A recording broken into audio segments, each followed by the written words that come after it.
সেউজীয়াৰ আৱৰণত শুকুলা ডাৱৰৰ পমখিৰি ভাল পোৱা ছোৱালীজনী মাক দেউতাকৰ একমাত্ৰ জীয়ৰী গাঁৱৰ ৰাইজে মাতে মৰমতে প্ৰান্তি সম্বোধি চকুত যেন অনুভৱৰ পৰশ সকলোৰে আবেগৰ প্ৰতি এজনী সহজ সৰল ছোৱালী ৰূপে গুণে সকলোৰে আদৰৰ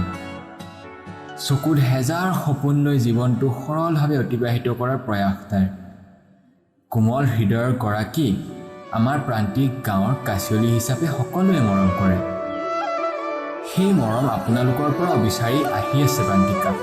মৰম লগা হাঁহিৰে কাচিয়লি ৰূপেৰে আপোনালোকৰ মাজলৈ